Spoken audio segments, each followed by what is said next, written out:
జేఈఈలో rank ద్వారా Patna ఐఐటీలో seat సాధించి ఆర్థిక ఇబ్బందులు ఎదుర్కొంటున్న సిరిసిల్ల జిల్లా వీర్నపల్లి మండలం గోనెనాయక్ తాండాకు చెందిన విద్యార్థిని బాదావత్ మధులతకు ప్రజాప్రభుత్వం అండగా నిలిచింది.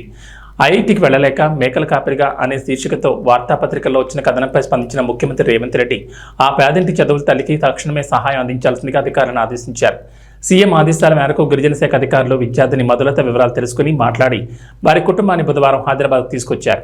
సచివాలయంలో గిరిజన శాఖ కార్యదర్శి శరత్ ద్వారా విద్యార్థిని మధులతకు ₹151,831 చెక్కును అందజేశారు. విద్యార్థిని కోరిక మేరకు హై అండ్ కంప్యూటర్ కొనుగోలు చేసి ఇప్పుడు ఇచ్చిన 70,000కు అదనంగా మరో 30,000 కూడా ఇస్తామని అధికారులు హామీ ఇచ్చారు. భవిష్యత్తులోనూ అండగా ఉంటామని అధికారులు భరోసా ఇచ్చారు. నమస్కారం అందరికీ. ముఖ్యమంత్రి గారికి చాలా ధన్యవాదాలు చెప్తున్నాను. ఎందుకంటే నిన్ననే నా సమస్యలు చెప్పడం జరిగింది న్యూస్లో.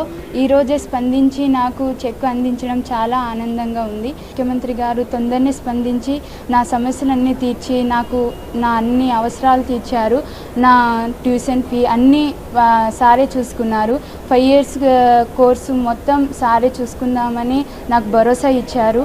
నేను చదవనేమో అనే ఆలోచన నుండి నాకు సార్ ముందడుగు వేపించి నాకు ఐఐటి పంపిస్తున్నందుకు, అన్ని సహకారాలను అందిస్తున్నందుకు చాలా ధన్యవాదాలు. నేను ల్యాప్టాప్కి 70,000 అడిగాను, కానీ సార్ 30,000 కలిపి నాకు ₹1,00,000 ఇవ్వడం జరిగింది. చాలా ఆనందంగా అనిపిస్తుంది. ఈరోజు నాకు ఈ స్థాయిలో నాకు అందిస్తున్నందుకు ముఖ్యమంత్రి గారికి చాలా రుణపడి ఉంటాను.